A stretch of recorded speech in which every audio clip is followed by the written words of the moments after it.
Hello बच्चों, let's read this question. The question says when we look nearby objects what happens to the focal length of eye. तो इस question के अंदर हमें पूछ रखा है कि जब हम पास की जो ऑब्जेक्ट्स हैं उनकी तरफ देखते हैं तो आई का जो फोकल लेंथ है उसको वो किस प्रकार से अफेक्ट होती है.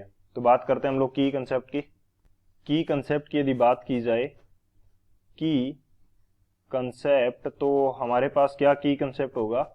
हम बात करते हैं यहाँ पे अकोमोडेशन पावर की. Accommodation power, basically accommodation power होती क्या है. हमारे पास कोई भी ऑब्जेक्ट हो, वो हमारे पास इमेज कहाँ पे बनाती है, रेटिना के ऊपर हमारे पास इमेज बनती है. यदि कोई पास की ऑब्जेक्ट है तो भी इमेज रेटिना के ऊपर बनेगी, और यदि कोई दूर की ऑब्जेक्ट है तो भी हमारे पास जो इमेज है वो रेटिना के ऊपर बनती है. सो ऐसा होता किस प्रकार से है कि अकोमोडेशन पावर का जो फीचर है उसकी वजह से हमारा लेंस जो है वो अपनी फोकल लेंथ को चेंज कर लेता है और इमेज कहां पे बनाता है, रेटिना के ऊपर.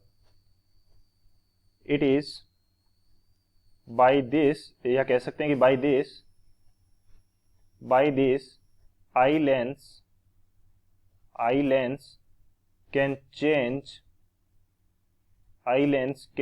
Change its focal length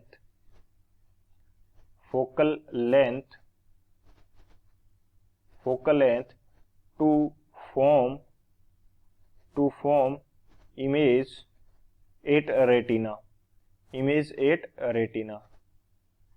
for far as well as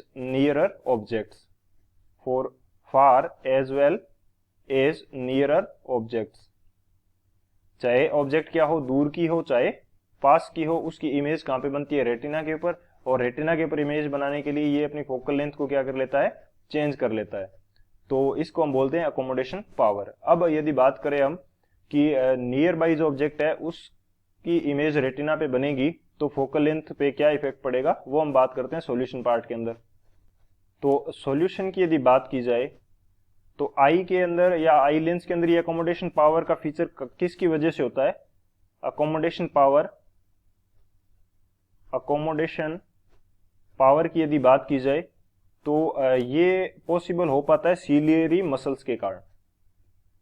ये हमारे पास पॉसिबल होता है सीलियरी मसल्स के कारण. इनके अंदर या तो कॉन्ट्रैक्शन हो सकता है सीलियरी मसल्स के अंदर, या फिर इनका क्या हो सकता है, रिलैक्सेशन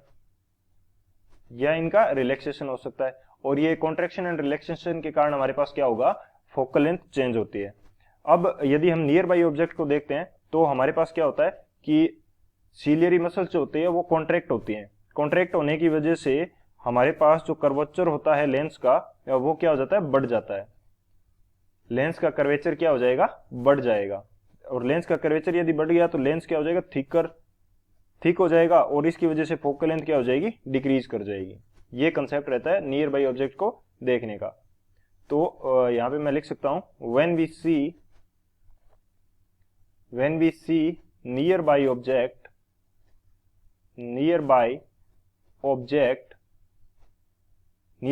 को देखेंगे तो हमारे पास क्या होगा, सीलियरी मसल्स जो हैं, सीलियरी मसल्स गेट कॉन्ट्रैक्टेड. ये क्या हो जाएंगी, कॉन्ट्रैक्ट हो जाएंगी. अब यदि ये कॉन्ट्रैक्ट हो गई तो हमारे पास लेंस का जो कर्वेचर होगा वो क्या हो जाएगा, इंक्रीज हो जाएगा. Curvature of lens increases. ये हमारे पास क्या हो जाएगा, इंक्रीज हो जाएगा. और यदि कर्वेचर इंक्रीज हो गया तो हमारे पास फोकल लेंथ क्या हो जाएगी, डिक्रीज कर जाएगी. Focal length